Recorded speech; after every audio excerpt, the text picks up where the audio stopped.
Hi hello నమస్తే welcome to our channel DG TV వార్తా కథనాలపై విశ్లేషణ కార్యక్రమం మార్నింగ్ న్యూస్ కు స్వాగతం. నేను మీ జర్నలిస్ట్ సత్య.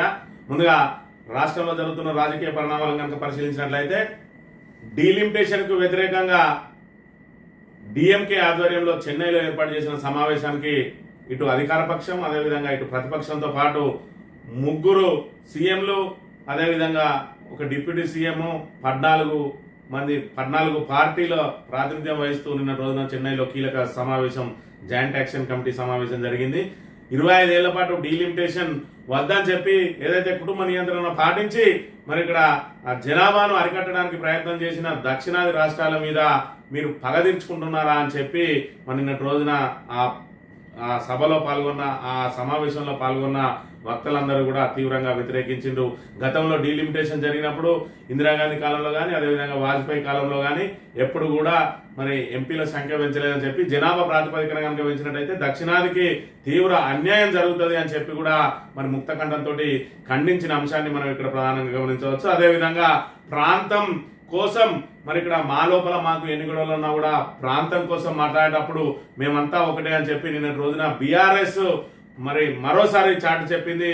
మరి ఇక్కడ రేవంత్ రెడ్డి 33% దక్షిణాది రాష్ట్రాల్లో ఎంపీల సంఖ్యను పెంపు చేయాలి, మొత్తం ఎన్ని అయితే పెరుగుతాయో అందులో 33% దక్షిణాది రాష్ట్రాలకు వాటా మరి 33% పెంచాలని చెప్పి ఏదైతే డిమాండ్ చేస్తా ఉన్నాడో అది ఏ ప్రాతిపదికన పెంచుతున్నారని చెప్పి అడిగిన ప్రశ్నకు కేటీఆర్ మరి ఇక్కడ 36% జీడిపి దేశ జీడిపిలో 36% దక్షిణాది రాష్ట్రాల నుంచే వస్తున్నాయి కాబట్టి ఆ 33% మరి ఇక్కడ అడగడం సమంజసమే అని చెప్పి సమర్థించడాన్ని బట్టి మరి నిన్న యావత్ భారతదేశం కూడా తెలంగాణ ప్రజానికం అంతా సమస్య వస్తే ఒకే తాటి మీద ఉంటారు. రాజకీయాలు వేరు, మరి రాష్ట్ర సమస్యలు వేరు. రాష్ట్ర సమస్యలు ఏదైతే రాష్ట్రం కోసం బీఆర్ఎస్ చిత్తశుద్ధిని శంకించాల్సిన అవసరం లేదని చెప్పి మరోసారి తేటతెల్లమైన అంశాన్ని కూడా మనం నిన్న రోజున జరిగిన సమావేశం సందర్భంగా చూడవచ్చు. ఇక ఏదైతే గోదావరిని ఎండబెట్టి పూర్తిగా కాళేశ్వరం మీద కుట్రలో భాగంగా గోదావరిని ఎడారిగా మార్చి రైతులకు మరి ఇక్కడ కన్నీళ్లు మిగిల్చిన కాంగ్రెస్ దాష్టీకాన్ని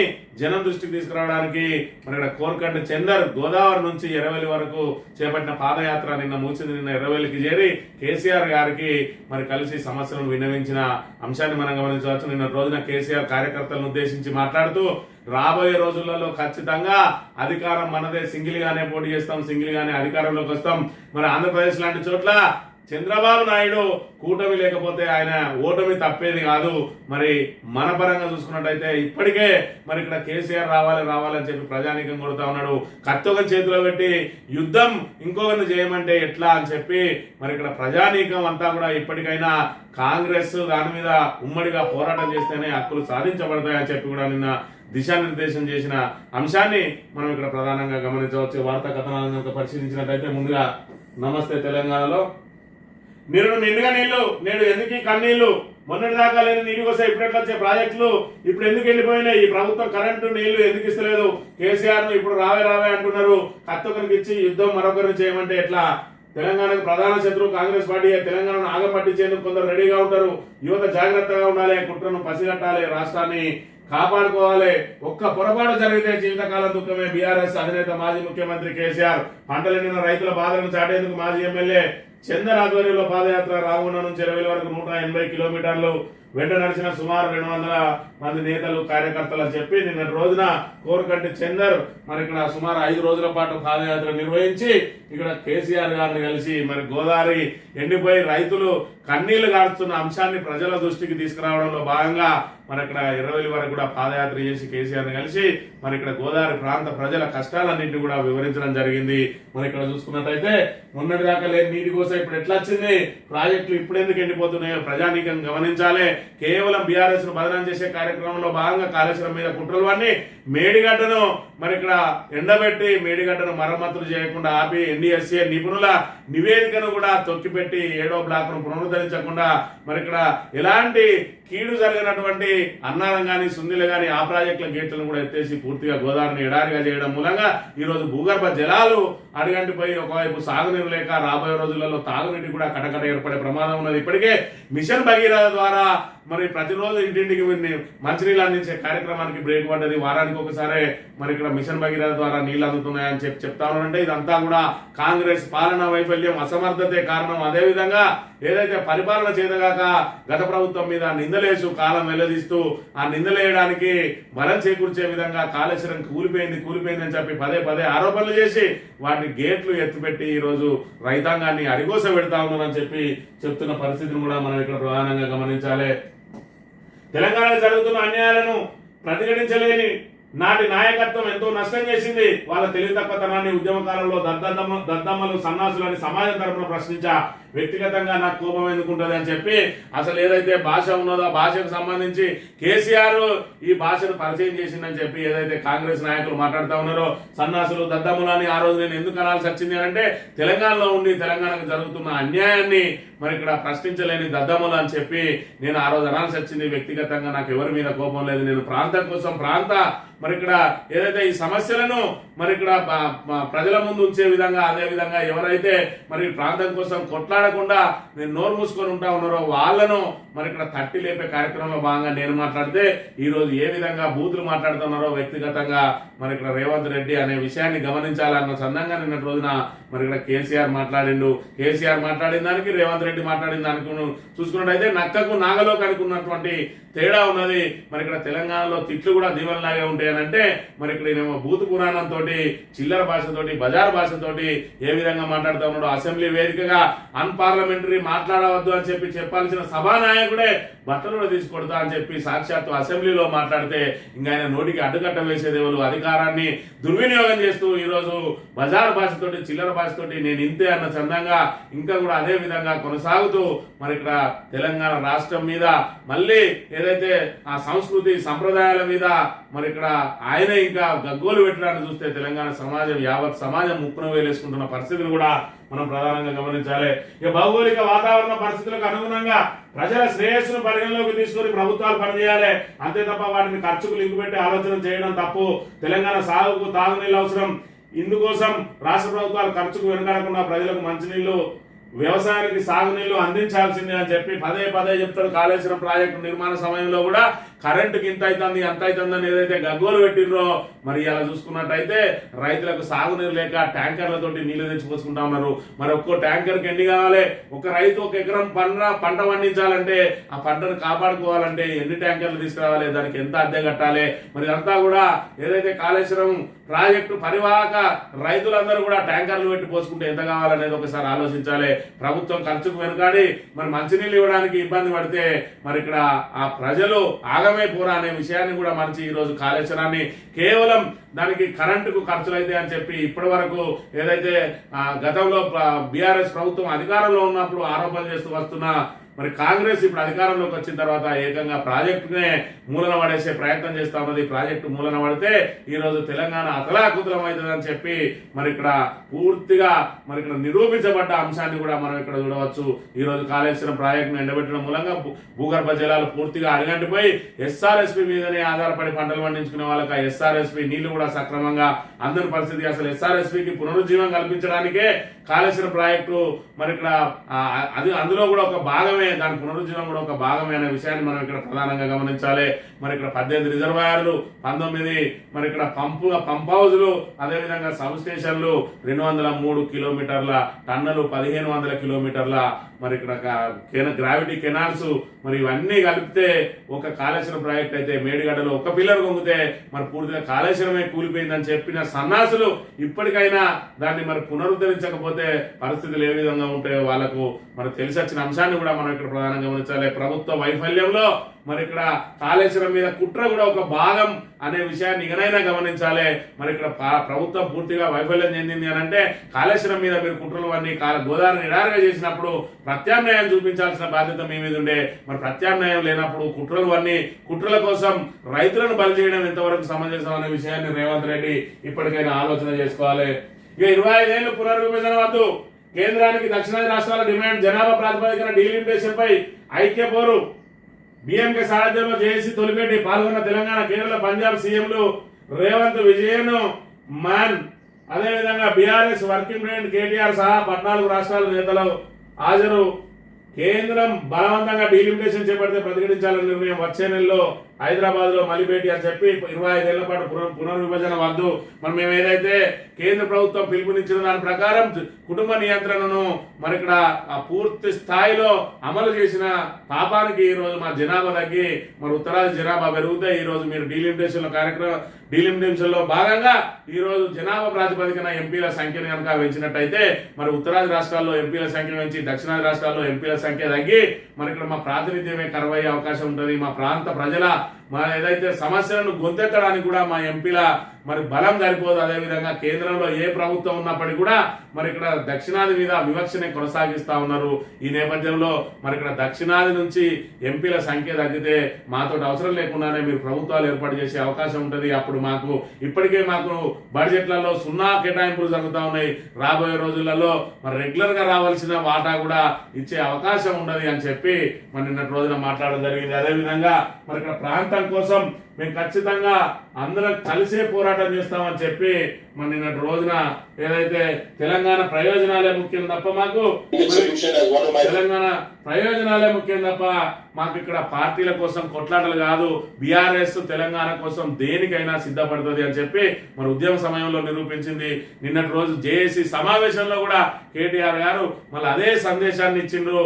ఏదైతే మరి ఇక్కడ తెలంగాణ ముఖ్యమంత్రి ఏదైతే రేవంత్ రెడ్డి 33% సీట్ల పెంపు దక్షిణ తెలంగాణలో మరి దక్షిణ భారతదేశానికి ఉండాలని చెప్పి అంటా ఉన్నారు. ఏ ప్రాతిపదికన అడుగుతా ఉన్నారని చెప్పి మరి ఇక్కడ కేటీఆర్ అడిగితే మరి ఇక్కడ రేవంత్ రెడ్డి కోసం కాదు, తెలంగాణ కోసం ఖచ్చితంగా ఎవరు పోరాటం చేసినా వాళ్లకు వెన్నుదన్నుగా ఉంటామని చెప్పి నిన్నటి రోజున ఆయన మాట్లాడిన మాటలు కనుక ఒకసారి గమనించినట్టయితే, again, this could be a radical solution. As one of my friends asked, what is the basis for Telangana CM's recommendation of 33%? I would say, if South India is contributing 36% to GDP, why don't you give us 36% of the voice in Parliament? What is wrong?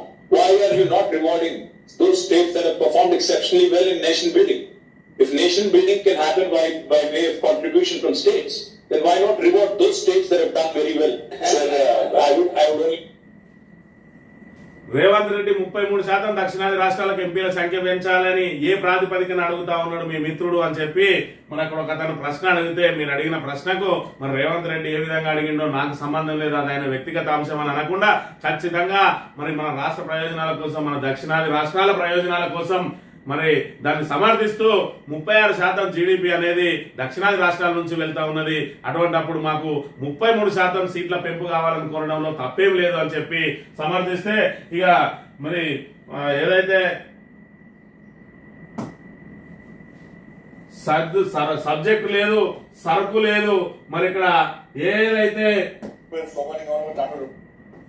Subject లేదు, సరుకు లేదు, మన నెత్తి మీద ఉన్న ఏదైతే బోడగిండి ఏ విధంగా ఉంటుందో మన లోపల ఆయనకు సరుకు కూడా గుండుసున్న మన రాష్ట్ర ప్రయోజనాల కోసం పార్టీల కంటే ముఖ్యంగా మనకు రాష్ట్ర ప్రయోజనాలే ముఖ్యం అని చెప్పి పోరాడాల్సిన మన నేతలు ఇక్కడ మరి ఎంపీల సంఖ్య తగ్గి దక్షిణాది రాష్ట్రాల ప్రాధాన్యత తగ్గుతా ఉన్నది. ఇప్పటికే 2 సార్లు 0 బడ్జెట్ కేటాయించినా కూడా 2 కేంద్ర మంత్రులు ఉన్నారు, 8 మంది ఎంపీలు ఉన్నారు తెలంగాణలో. నోరు మీద పని మరి ఇక్కడ సన్నాసులు ఈ రోజు ఏం మాట్లాడుతా ఉన్నారు అని అంటే, మరి ఇక్కడ ఏదైతే కాంగ్రెస్ అదే విధంగా బీఆర్ఎస్ వేయింది ఏదైతే జేఏసీ సమావేశానికి వాళ్ళిద్దరు ఒకటే అంటా ఉన్నారు. అసలు కొంచెమన్నా తెలివి ఉండాలి, ఆరోపణ చేసేటప్పుడు మరి ఇక్కడ కొంచెమన్నా తెలివి ఉండాలి. ఇవాళ దక్షిణ భారతదేశానికి సంబంధించి డీలిమిటేషన్ లో ఎంపీల సంఖ్య తగ్గుతా ఉన్నది అన్నప్పుడు అదొక మరి ఒక రాజకీయ పార్టీ ఏర్పాటు చేసిన సమావేశం ఇద్దరిని పిలిచింది, ఇద్దరు వెళ్ళిండ్రు. వాళ్ళిద్దరు కూడా మరి ఇక్కడ అడిగేది దక్షిణాది రాష్ట్రాల్లో డీలిమిటేషన్ లో మరి ఇక్కడ మనకు ఎంపీల సంఖ్య తగ్గితే మన ప్రాధాన్యత తగ్గుతుంది, మనకి ఇప్పటికే మరి వివక్ష కొనసాగుతా ఉన్నది అని అంటే అదంతా దొంగలు కలిసి ఏర్పాటు చేసుకున్నారు అంటారు. మరి నువ్వు ఉన్నావు, మరి ఇక్కడ ఆళ్ళే సూళ్ళేదు, దాని మీద ఎందుకు పోరాటం అంటావు? మరి ఇక్కడ జనాభా ప్రాతిపదికన మరి ఒకవేళ జనగణన పూర్తి చేసి ఆ జనాభా ప్రాతిపదికన ఎంపీల సంఖ్య పెంచినట్టయితే ఎప్పుడు పోరాటం మొదలు పెడతావు? ఇప్పటికే సూచాయగా అక్కడి నుంచి జనాభా ప్రాతిపదికన డీలిమిటేషన్ కార్యక్రమం చేపట్టబోతా ఉన్నామని తెలిసింది కాబట్టి వీళ్ళు అప్రమత్తమై పోరాటానికి సిద్ధమైతా ఉన్నారు. మరి ఆ ఆ ప్రతిపాదనే లేకపోతే నువ్వు ప్రకటన చేయి. ఆ జనాభా ప్రాతిపదికన కాదు, ఖచ్చితంగా మరి గతంలో ఏ విధంగా అయితే ఉన్నదో ఆ ప్రాతిపదికనో, లేకపోతే 1971 జనాభా లెక్కల ప్రకారమో, లేదంటే ఇప్పటి వరకు ఉన్న సంఖ్యను బేస్ చేసుకుని ఆ సంఖ్య మీద పర్సెంటేజ్ వేస్తామనో చెప్పి ప్రకటన చేసే దమ్మున్నదా? ఆయన నీ ప్రకటన నమ్మేటోడు ఎవడున్నాడు? నిన్ను అక్కడ కేంద్రంలో పరిగణన తీసుకున్నట్టు ఉన్నారు. నువ్వు సహాయ మంత్రి అంటే ఇక్కడ వచ్చి ఏదో ఆ కాంగ్రెస్ కు సహాయం చేయిపో, ఎప్పటికున్న రేవంత్ రెడ్డి ఇలా గుంజాలి అని చెప్పి మరి నిన్ను అక్కడ పెట్టిండ్రు. ఒకవైపు ఆర్ఎస్ బ్రదర్స్ అని చెప్పి రేవంత్ రెడ్డి బండి సంజయ్ బ్రదర్స్ అని చెప్తా ఉంటే, ఇక్కడ కాంగ్రెస్ బీఆర్ఎస్ ఒక్కటే అని చెప్పి నీతులు వల్లిస్తా ఉన్నాడు ఇక్కడ బండి సంజయ్. ఈయన మాటలు ఎవడన్నా నమ్మేటట్టున్నదా ఒకసారి గమనించినట్టయితే. ఆరు లేదు, చూడు లేదు, కొడుకు లేదు, సోమాని గవర్నమెంట్ అంటూ ఉండే ఇట్లా పరిస్థితి ఉన్నది.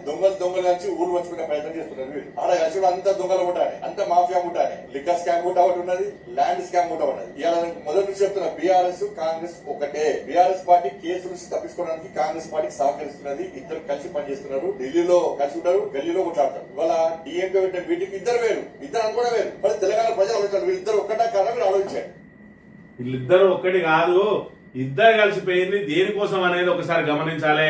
మరి ఇక్కడ తెలంగాణ ప్రయోజనాల కోసం బీజేపీ ఎంపీలు ఏం పనిచేస్తున్నారు అనేది తెలంగాణ ప్రజానీకం గమనిస్తా ఉన్నది. నీలాంటి సరుకు లేనోని, అదే విధంగా నీకు సబ్జెక్టు లేనోని తీసుకొచ్చి ఆఖరికి పార్లమెంట్ లో ఒక ప్రశ్నకి సమాధానం చెప్పమంటే కూడా చేతగాక చేతులెత్తేసిన బండి సంజయ్ లాంటి వారిని కరీంనగర్ ప్రజలు ఎన్నుకొని ఈరోజు ఎంపీని చేసి, మరి వాళ్ళ దురదృష్టం రెండోసారి ఎంపీని చేసి ఈరోజు మరి ఇక్కడ ఏదైతే కేంద్ర సహాయ మంత్రిగా నిలబెడితే వీళ్ళు తెలంగాణ కోసం చేసేది శూన్యం. కేవలం వీళ్ళ పదవుల కోసం మాత్రమే ఆరాట పడతా ఉంటారు తప్ప ఏదైతే నరేంద్ర మోడీ దగ్గర పోయి ఇది కావాలనో, వేరే కేంద్ర మంత్రి దగ్గర పోయి మరి తెలంగాణకి ఇది కావాలనే సాధించే సత్తా లేని వాళ్ళు కనీసం ఏ భాషలో అడగాలో తెలియదు. ఈయన భాష తెలుగు మాట్లాడితేనే ఎవరికి చక్కగా అర్థం కాదు, ఈయనకి హిందీ ఇంగ్లీష్ అయితే ఆయనతోనే రాదు. మరి ఇలాంటి వాళ్ళు ఏమంటే తెలంగాణ ప్రయోజనాలు ఏ విధంగా నాశనం అవుతున్నాయి అనే విషయాన్ని మనం ఇక్కడ ప్రధానంగా గమనించాలి. ఏది ఏమైనా కూడా డీలిమిటేషన్ ద్వారా జనాభా ప్రాతిపదికన కనుక మరి డీలిమిటేషన్ చేసినట్టు ఉంటే దక్షిణాది రాష్ట్రాలకు, అందులో తెలంగాణకు తీరని అన్యాయం జరిగే అవకాశం ఉన్నది. ఇప్పటికే కేంద్ర ప్రభుత్వం 2 బడ్జెట్లు పెడితే 0 కేటాయింపులు మనకు జరిగినాయి. ఇంకా పూర్తి స్థాయిలో ఏదైతే ఆంధ్రప్రదేశ్ ఎంపీల అవసరం కాబట్టి మరి ఇక్కడ అది ఆంధ్రప్రదేశ్ అనేది కూడా దక్షిణాది రాష్ట్రమే అయినప్పటికీ కూడా ఆంధ్రప్రదేశ్ కు కేటాయింపులు వస్తా ఉన్నాయి అని అంటే అక్కడ ఎన్డీఏలో కీలక భాగస్వామ్యం ఉన్నాడు. మరి అక్కడ ఒకటే పార్టీ అధికారంలోకి రాలేదు, వీళ్ళ మద్దతు అవసరం పడేది కాబట్టి ఈ రోజు ఆంధ్రప్రదేశ్ కు ఎంతో కొంత నిధులు ఇస్తా ఉన్నారు. రేపటి రోజున మరి ఉత్తర భారతదేశం నుంచి ఎంపీల సంఖ్య పెరిగి మరి స్వతహాగా కనుక ఏది కాంగ్రెస్ పార్టీ అయినా అదేవిధంగా బీజేపీ పార్టీ అయినా ప్రభుత్వం ఏర్పాటు చేసినట్టయితే నిధులు మనకు గుండు సున్నానే వస్తాయి. ఆంధ్రప్రదేశ్ కూడా గుండు సున్నానే రాబోతా ఉన్నది. దక్షిణాది రాష్ట్రాల మీద ఉత్తరాది రాష్ట్రాలకు మరి ఎప్పటికి కూడా శీతకన్నే ఉంటది. దాన్ని మరి అందరూ కలిసి పోరాడాల్సిన అవసరం ఉన్నది అనే విషయాన్ని ఇక్కడ మనం ప్రధానంగా గమనించాలి. ఇక రైతులకు రుణమాఫీ ముగిసిన కథ, అర్హులందరికీ ఇచ్చిన ఇచ్చేది లేదు. అసెంబ్లీలో మంత్రి తుమ్మల సంచలన ప్రకటన అని చెప్పి రైతులకు రుణమాఫీకి సంబంధించి ఆల్రెడీ రుణమాఫీ చేసేసినాం, ఇక చేసేది లేదు అని చెప్పి చెప్తాడు. మరి ఇప్పటి వరకు 2 లక్షల లోపు రైతులందరికీ కూడా రుణాలు మాఫీ చేసినాం అంటాడు. మరి వాళ్ళ స్వపక్షానికి సంబంధించిన మరి ఏదైతే సిపిఐ ఎమ్మెల్యేనే చెప్పిండు, ఒకటే ఊళ్ళో 554 మందికి 552 మందికి రుణమాఫీ కాలేదని ఆయన మాటల్లోనే విన్నట్టయితే 554 మందికి 552 మందికి రుణమాఫీ జరగలేదు. 554 మందిలో 552 మందికి రుణమాఫీ జరగలేదని సొంతంగా వాళ్ళ ఏదైతే భాగస్వామ్య పక్షం, మిత్రపక్షం, మరి ప్రభుత్వంలో భాగస్వామ్య అయినటువంటి మరి ఇక్కడ కూనంనేని సాంబశివరావే చెప్పిండు. మరి ఇక్కడ వీళ్ళు చెప్తున్న మాట ఏంది, గతంలో మరి అక్కడ రేవంత్ రెడ్డి చెప్పిన మాట ఏంటిదనే విషయాన్ని కూడా ఒకసారి గమనించినట్టయితే గతంలో పైన ఉన్న వాళ్ళని మీరు 2 లక్షల పైన ఉన్న ఏదైతే బకాయిలో బ్యాంకు కట్టండి, మిగిలిన 2 లక్షల రూపాయలు మేము కడతామని చెప్పిన మా రెవెన్యూ మంత్రి గారు కూడా మాట చెప్పింది. ముఖ్యమంత్రి గారు క్యాబినెట్ కుదుర్చుకున్నది ఏంటంటే ప్రభుత్వ నిర్ణయం 2 లక్షల వరకు ఉన్నటువంటి రుణమాఫీ 2 లక్షల పైన లేదు. 2 లక్షల వరకు ప్రభుత్వ నిర్ణయం చెప్తున్నా. 2 లక్షలకి వరకు కుటుంబానికి 2 లక్షల లోపు ఉన్నటువంటి కుటుంబాలు 25 లక్షలు మా దగ్గరికి చేరి అధ్యక్ష, వాటికి మించి వల్ల 20,616 కోట్లు జమ చేయడం జరిగిందని చెప్పి గౌరవ సభ్యులకు సవినీయంగా మనం చెప్తున్నాం. ఇది వాళ్ళ మరి ఏ విధంగా ప్రజలను మోసం చేసిన అన్నది కళ్ళ కట్టినట్టు కనబడే అంశాలు. 2 లక్షల పైన ఉన్న వాళ్ళు కూడా 2 లక్షల పైన ఎంత అయితే ఉన్నదో అది కట్టేసుకొని మేము 2 లక్షల వరకు రుణమాఫీ చేసేస్తామన్నాడు. ఇక్కడ ఏదో చూసుకున్నట్టయితే 2 లక్షల పైన రుణమాఫీ చేసే మరి ఉద్దేశం ప్రభుత్వానికి లేదు. 2 లక్షల వరకు పూర్తిగా చేసేసినామంటాడు. మరి ఇక్కడ 2 లక్షల వరకు పూర్తయిందా అని అంటే ఇక్కడ చూసుకున్నట్టయితే కూనంనేని సాంబశివరావు స్వయంగా వాళ్ళ మిత్రపక్ష ఎమ్మెల్యేలే చెప్తా ఉన్నాడు. 554 మంది ఒక్క ఊళ్ళో ఉంటే ఇద్దరికి మాత్రమే రుణమాఫీ అయింది, 552 మందికి కాలేదు అని. ఇది ఒక్క ఊళ్ళో కాదు, రాష్ట్ర వ్యాప్తంగా ఇట్లా అనేక మంది ఉన్నారు అని. మరి 2 లక్షల లోపు వాళ్ళకు రుణమాఫీ చేయలే, 2 లక్షల పైన వాళ్ళకు కూడా చేస్తా అన్న మాట ఇయ్యలే. మరి 40,000 కోట్లు నేను ఒక్క సంవత్సరం కడుపు కట్టుకుంటే ఎడమ చేతుడు కొట్టేస్తా అన్నాడు రేవంత్ రెడ్డి. మరి తర్వాత ఏదైతే కేబినెట్ మీటింగ్ లో దాన్ని 30,000 కోట్లకు తీసుకొచ్చిండ్రు.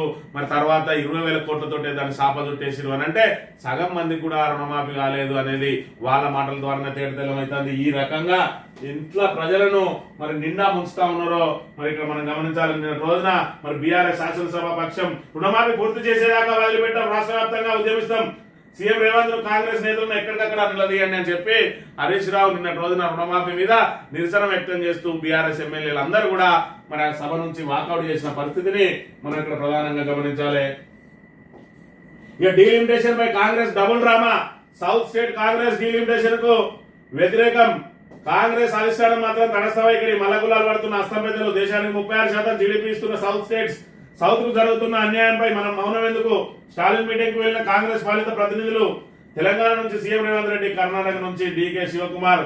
ఇప్పుడు మరి గతంలో చూసుకున్నట్టయితే కాంగ్రెస్ ద్వంద్వ వైఖరి ఏ విధంగా ఉంటది అని అంటే మరి ఇక్కడ అప్పుడు తెలంగాణ కోసం పోరాటం చేసిన రోజున మరి తెలంగాణకు అనుకూలంగా తెలంగాణ వాళ్ళు తెలంగాణను విడదీయద్దని చెప్పి ఆంధ్రలో కాంగ్రెస్ నాయకులు కొట్లాడినారు. మరి అక్కడ కాంగ్రెస్ అధిష్టానం మాటకు కట్టుబడి ఉంటుందా లేదంటే కాంగ్రెస్ డ్రామాలు ఆడిస్తుందో కానీ ఆచోటి డ్రామాలు ఇంకా కూడా కొనసాగుతా ఉన్నాయి.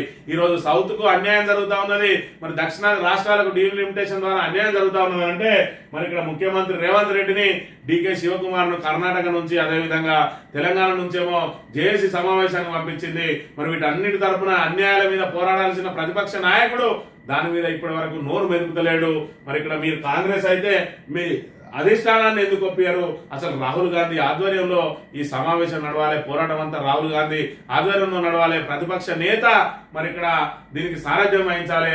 ఇలా ప్రతిపక్షం మౌనం వహిస్తా ఉన్నది అని అంటే మరి ఇక్కడ ఏదైతే కేంద్రంలో కాంగ్రెస్ అధికారంలోకి వచ్చినా బీజేపీ అధికారంలోకి వచ్చినా ఖచ్చితంగా దక్షిణాది రాష్ట్రాలకు మాత్రం అన్యాయమే జరుగుతుంది అని చెప్పి మరి కాంగ్రెస్ వచ్చిన లాభం లేదనే విషయాన్ని అయితే మనం గమనించాలి. మరి ఇక్కడ దక్షిణాది మీద అన్నిట్లో కూడా వివక్ష కొనసాగుతా ఉన్నది. ఇక కోతల సర్కార్ మాటల్లోనూ చేతల్లోనూ కోతలే. ఇందిరమ్మ ఆత్మీయ భరోసాకు 930 కోట్లు పెట్టి ఇచ్చింది 60 కోట్లు. ఈ బడ్జెట్ లో 330 కోట్ల కోత పెట్టిండ్రు. ఫీజు రియంబర్స్మెంట్ ఇవ్వకపోవడంపై కాలేజీలు మూతపడుతున్నాయి.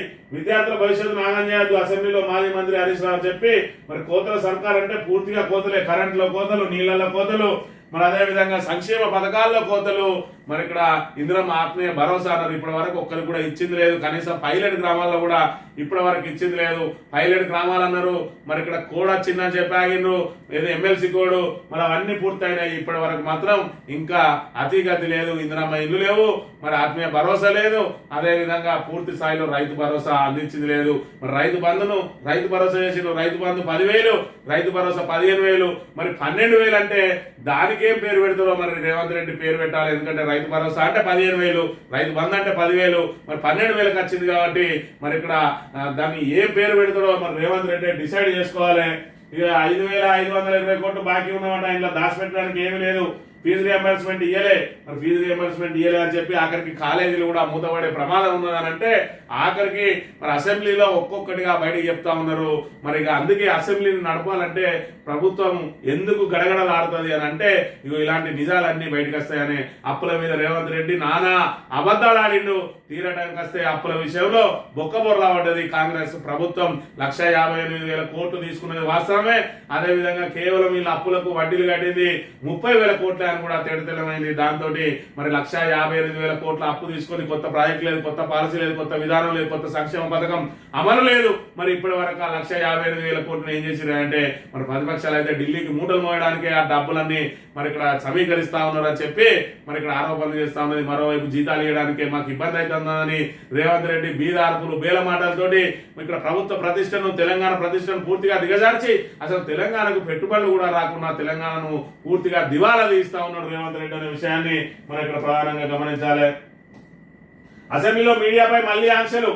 మంత్రుల చాంబర్ల ముందు నిలబడొద్దని ఆదేశం. లాబీ పాసులున్న జర్నలిస్టులకు నో ఎంట్రీ. ఈ ఒకటి స్టార్ట్ అవుతుంది. గతంలో గగ్గోలు పెట్టిన అంశాల మీదనే రేవంత్ రెడ్డి మళ్ళీ ఇవి ప్రారంభించిండు. మరి ప్రగతి భవన్ గేట్లు బద్దలు కొడతానన్నాడు, దాన్ని ప్రజాభవన్ చేస్తానన్నాడు. ఈయన పోయి మాత్రం జూబ్లీ హిల్స్ ప్యాలెస్ లో పోయి దాని చుట్టూ ముళ్ళకంచెలు వేసుకొని ఒక వ్యక్తి కూడా ఆ చుట్టుపక్కలకు రాకుండా మన అధికార నివాసం నుంచే నేను పరిపాలన చేస్తా అంటే కాంగ్రెస్ అధిష్టానం వచ్చి నీ పప్పులే ఉడికాయి, నువ్వు ఏదైనా ఉంటే సచివాలయంలో చేయాలి, మంత్రులు గాని ఎమ్మెల్యేలు గాని ఎవరు రేవంత్ రెడ్డి ఇంటికి పోవద్దంటే ఇప్పటి వరకు ఆయన అధికారులను పిలిపించుకోవడం కానీ, మంత్రులను ఎమ్మెల్యేలను పిలిపించుకోవడం కానీ చేయడం లేదు. మరోవైపు సొంత పనులున్నా కూడా ఎమ్మెల్యేలు ఎవరు కూడా ముఖ్యమంత్రి దగ్గరికి పోవద్దు, అధికారిక పని అయితే మరి ఇక్కడ సచివాలయానికి పోండి, పార్టీ పని అయితే గాంధీ భవన్ పోండి అని చెప్పి కాంగ్రెస్ రాష్ట్ర వ్యవహారాల ఇన్ఛార్జ్ మీనాక్షి నటరాజన్ హెచ్చరికతోటి రేవంత్ రెడ్డికి సగం కత్తెరపడ్డది. ఇక రాను మరి ఈయన కూడా ప్రజాభవన్ లో ఉండాలి అని చెప్పి కనుక కాంగ్రెస్ అధిష్టానం ఆదేశిస్తే ఈయన కూడా వచ్చి ప్రజాభవన్ లో ఉంటాడో లేకపోతే ఈయన సీటునే ఈ లోపు సింపేత్తరో మరి ఇక్కడ తేలాల్సిన అవసరం ఉన్నది. ఇక రైతులకు పిల్లని కూడా ఇస్తలేరు, రైతులను యాచకులుగా మారుస్తున్నారు. ఎమ్మెల్యే కాటిపల్లి వెంకటరమణారెడ్డి ప్రభుత్వం మీద ముప్పేట దాడి జరుగుతా ఉన్నది. వాళ్ళ మిత్రపక్షాలైనటువంటి ఇటు ఎంఐఎం గాని, సిపిఐ గాని, మరి ప్రధాన ప్రతిపక్షం ఇక్కడ బీఆర్ఎస్ అయితే ఉక్కిరి బిక్కిరి చేస్తా ఉన్నది. ఇక వీళ్ళు అడపాదడప బీజేపీ కూడా వాయిస్తూనే ఉన్నారు. దాంతో అసెంబ్లీ సమావేశాలు ముచ్చెంటలు వహిస్తా ఉన్నారు ఇక్కడ కాంగ్రెస్ ప్రభుత్వానికి అనే విషయాన్ని మనం ఇక్కడ ప్రధానంగా గమనించాలి. రాత్రంతా కరెంట్ లేదు, రంజాన్ ఎలా చేసుకోవాలి? చిన్న వర్షానికి ఇంత ఇబ్బంది, కరెంటు పోతే మళ్ళీ రాదు. సర్కార్ దగ్గర సరైన మెకానిజం ఉందా? ఎంఐఎం ఎమ్మెల్యే జాఫర్ హుస్సేన్ అట మరి ఇక్కడ ప్రతిపక్షం కూడా చీల్చి చెండాడుతా ఉన్నది కాంగ్రెస్ ను. వీళ్ళ ఏదైతే ప్రభుత్వ వైఫల్యాలను మరి ఈ రకంగా ముచ్చెంటలు పోయక తప్పదు వీళ్ళ సంగతి అనే విషయాన్ని మనం ఇక్కడ ప్రధానంగా గమనించాలి. సాక్షి దినపత్రిక విషయానికి వస్తే ఆల్రెడీ ఐపీఎల్ ప్రారంభమైంది. మొదటి మ్యాచ్ మరి ఈడెన్ లో స్టార్ట్ అయింది. ఆ ఈడెన్ లో ఇటు కలకత్తా నైట్ రైడర్స్ తోటి మరి ఇక్కడ బెంగళూరు రాయల్ ఛాలెంజర్స్ పోటీ పడ్డది. బెంగళూరు రాయల్ ఛాలెంజర్స్ మొదటి మ్యాచ్ ను మరి ఘన విజయం సాధించింది. ఇక్కడ ప్రారంభ కార్యక్రమంలో ఇటు షారూక్ ఖాన్ అదేవిధంగా కోహ్లీ కలిసి నృత్యం చేసి కన్నుల పండుగగా అభిమానులను అలరించిన అంశాన్ని కూడా మనం ఇక్కడ ప్రధానంగా గమనించాలి. ఇక నీళ్లు, అన్నదాత కన్నీళ్లు, 3 బోర్లు ఫెయిల్ అయినాయట. రామన్నపేట మండలం జవగారం గ్రామానికి చెందిన ఈయన 6 ఎకరాల్లో వరి సాగు చేసిండు. కాంగ్రెస్ అస్తవ్యస్త నిర్ణయాలతోటి సాగునీరు రాక భగీరథ ప్రయత్నం చేస్తూ బోర్లు ఎంచుకుందామన్నా కూడా మరి భూగర్భ జలాలు పూర్తిగా అడగకపోయి 3 బోర్లు ఫెయిల్ అయినాయట. ఇదంతా కాంగ్రెస్ పాపం. మరి ఇక్కడ కాంగ్రెస్ రైతులకు మరి ఏ విధంగా అన్యాయం చేస్తున్నదో మనం ఇక్కడ కథలుగా మనం ఇక్కడ ప్రధానంగా గమనించవచ్చు. ఇక్కడ చూసుకున్నట్టయితే స్టాలిన్ ఏర్పాటు చేసిన కార్యక్రమానికి ఇటు ముఖ్యమంత్రి, అదేవిధంగా పంజాబ్ ముఖ్యమంత్రి, కర్ణాటక ఉప ముఖ్యమంత్రి, అదేవిధంగా కేరళ ముఖ్యమంత్రి, ఇక్కడ కేటీఆర్, అదేవిధంగా మన పిసిసి అధ్యక్షుడు, వివిధ పార్టీల నాయకులు అందరూ కూడా మరి ఒకే వేదిక మీద కూర్చొని ఈరోజు దక్షిణాది రాష్ట్రాల్లో జరుగుతున్న అన్యాయం మీద చర్చ జరగడం ఇదంతా మరి ఇక్కడ శుభ పరిణామం అనే విషయాన్ని మనం ఇక్కడ ప్రధానంగా గమనించాలి. ఇక తెలంగాణ సంపదపై గుంటనక్కల్లా కన్నేశారు బీఆర్ఎస్ అధినేత కె చంద్రశేఖరరావు. ఇక్కడ ఎన్డీఏ కూటమి రావాలంటూ కొందరు రాస్తా ఉన్నారు. ఎవడు మన ఆంధ్రజ్యోతి రాధాకిట్టి అని అసంటోళ్ళు. ఎందుకంటే ఇక్కడ ఎన్డీఏ ఉండే మళ్ళీ మాదే హవా చెలాయిస్తాం. ఇప్పటికే మరి రేవంత్ రెడ్డి బూట్లు నాగలేక చస్తాను, ఇంకెన్ని రోజులు నాకుడు అని జాకీలు పెట్టినా కూడా లేస్తలేడు. ఇటువంటి పరిస్థితులలో చంద్రబాబు నాయుడు ఆధ్వర్యంలోని మళ్ళీ కూటమి వచ్చే ఉంటే చంద్రబాబు నాయుడు అటే ఉంటాడు కాబట్టి ఇక్కడ ప్రభుత్వంలో మేమే కీలకంగా మారి ఇదంతా తెలంగాణను దోసుకపోవచ్చు అని చెప్పి రాధాకిట్టి అని అసంటోళ్ళు మరి ఇక్కడ ఎన్డీఏ రావాలని కోరుతా ఉన్నారు. చంద్రబాబు నాయుడు లాంటి వాళ్ళు తెలంగాణకు అవసరమా? ఎన్డీఏ కూటమి అవసరమా? మరి ఏదైతే చంద్రబాబు తోటి జతకట్టే బీజేపీ తెలంగాణకు అవసరమా? ఒకసారి చూడాలి. ఎందుకంటే తెలంగాణ సంపదపై గుంటనక్కల్లగా కన్నేసిండ్రు. ఏదైతే అమెరికా అగ్రరాజ్యం ఏదైతే ఉక్రెయిన్ లో ఉన్న సహజ వనరులను దోచుకోవడానికి ఏదైతే ప్రయత్నం చేస్తా ఉన్నదో అదే తీరులో తెలంగాణలో ఉన్న వనరులను దోచుకోవడానికి చంద్రబాబు అండ్ కో ఇటు బీజేపీ ఇటు పవన్ కళ్యాణ్ మూట కట్టుకొని వచ్చి తెలంగాణలో పాగా వేయడానికి వాళ్ళకు ఆటోమేటిక్ గా సహకారం అందించడానికి రేవంత్ రెడ్డి లాంటి వాళ్ళు ఉన్నారు. కాబట్టి తెలంగాణ సంపదను దోచుకునే ప్రయత్నాలు రాబోతా ఉన్నాయి, కుట్ర జరగబోతా ఉన్నది. తెలంగాణ సమాజం అంతా కూడా అప్రమత్తంగా ఉండాలని చెప్పి కూడా చెప్పిన పరిస్థితిని మనం ఇక్కడ ప్రధానంగా గమనించాలి. ఆంధ్రజ్యోతి విషయానికి వస్తే 25 ఏళ్ళు వాయిదాయాలన్న ప్రధాన వార్తను దీన్నే ప్రధానంగా మనం చెప్పిన పరిస్థితిని మనం ఇక్కడ చూడవచ్చు. మన జీడిపి వాటా 36%, జనాభా నియంత్రించాం అయినా శిక్షిస్తున్నారని కేటీఆర్ బీజేపీ విషయం కక్కడమే వారి ఎజెండా అని కిషన్ రెడ్డి. ఇక్కడ కిషన్ రెడ్డి బండి సంజయ్లు మరి ఇక్కడ శిఖండి లాగా మారిండ్రు.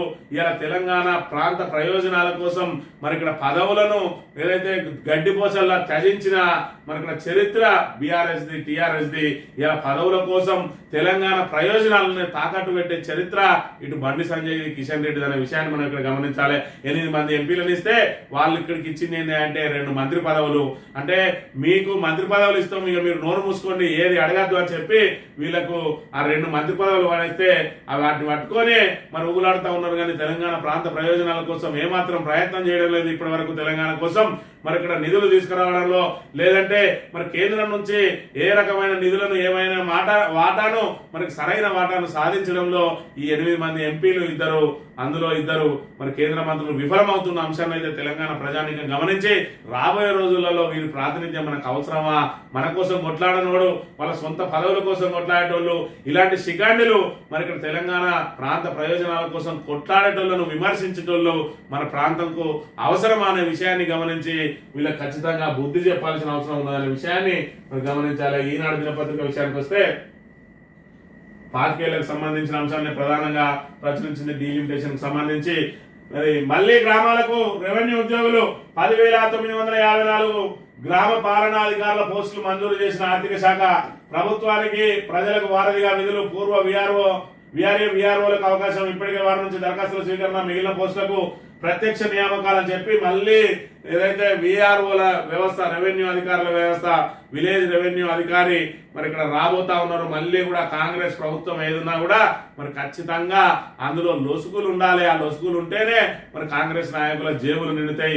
గతంలో విఆర్ఓ వ్యవస్థ ద్వారా పూర్తిగా భూములను ఒకరి భూములు ఒకరికి బదలాయించి మరి ఇక్కడ పహానీలలో మరి ఇక్కడ కరెక్షన్లు చేసి 4 రోజులు మరి ఇక్కడ ఏదైతే అనుభవదారు కాలంలో వస్తుంది ఆ తర్వాత పట్టాదారు కాలంలో వచ్చి అసలు పట్టాదారుని ఎగిరేసి వాళ్ళ పేర్ల మీద భూములు రిజిస్టర్ చేసి రెవెన్యూలో అనేక అక్రమాలు జరిగినాయి. వీటన్నిటికీ చెక్ పెట్టే కార్యక్రమంలో భాగంగా ధరణి పోర్టల్ను తీసుకొచ్చి ఆ ధరణి పోర్టల్లో మరి ఆ భూమి కనుక నమోదైనైతే బ్యాంకులో మనం డబ్బులు వేసుకున్నట్టే ఆ భూమిని బ్యాంకులు వేసుకున్నట్టు నీ వేలు ముద్ర కనుక పెట్టకపోతే ఆ భూమి వేరే వాళ్ళ మీదకి వచ్చే అవకాశమే లేకుండా దాన్ని పటిష్టంగా ఏర్పాటు చేస్తే ఈరోజు మేము భూమాతను తీసుకొస్తాం అని చెప్పి భూభారతిని తీసుకొస్తాం అని చెప్పి ఈరోజు మళ్ళీ విఆర్ఓ వ్యవస్థను తీసుకొని వస్తా ఉన్నారు.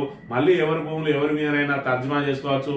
వీళ్ళు విఆర్ఓ వ్యవస్థను తీసుకురావడానికి ప్రధాన కారణం అసైన్డ్ భూములు ఏవేవైతే ఉన్నాయో అవన్నీ కూడా మరి ఇక్కడ కాంగ్రెస్ నాయకుల హస్తగతం చేయడానికి కుట్రలు జరుగుతా ఉన్నాయని, అదేవిధంగా స్వయంగా మరి ఇక్కడ శ్రీనివాసరెడ్డి ఉన్నాడో పొంగులేటి, ఆ పొంగులేటి శ్రీనివాసరెడ్డి భూ అక్రమ దందాలకు పాల్పడతా ఉన్నాడని వాళ్ళ సొంత పార్టీ ఎమ్మెల్యేనే మరి ఇక్కడ 10 మంది సమావేశమై ఆయన మీద ధ్వజమెత్తిండ్రు.